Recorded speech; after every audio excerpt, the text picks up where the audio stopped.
So I have this spare instrument cluster for my red 124, and I noticed that the backlight for the temperature display, or the outside temperature display, is blown. This is an extremely common problem because it is simply an incandescent bulb, and eventually it will burn out.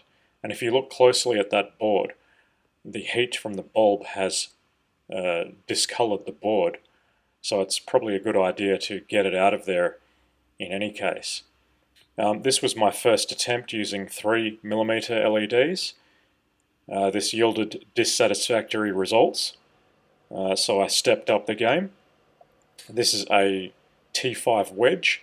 You can buy for retrofitting into various places on the car.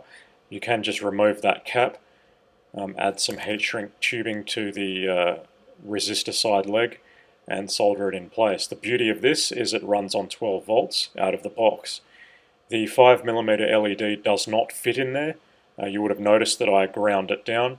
If you're careful doing this, you don't damage it. So this is the result at the end. It is a white LED and it comes out somewhat blue, but I'm okay with that. The temperature display will shut down automatically if there's an implausible value from the outside temperature sensor. In this case, it's just completely disconnected. So I just simulated an outside temperature sensor with my cheap Chinese variable resistance box, and this is just a view of what it will look like in the car. Looks pretty damn good, actually. Bagfuls of these T5 LED wedges are pretty cheap on eBay. I've got heaps of them spare, so there's absolutely no problem experimenting.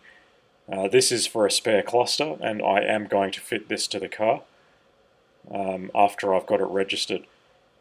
This cluster is in far better condition than the original. It's not so baked, and it doesn't have discoloration of the front lens. So it will make a nice upgrade to the red 124 project once it's on the road. The only other thing I really need to do is fix up the faded orange needles. I posted a picture of what that orange is supposed to look like.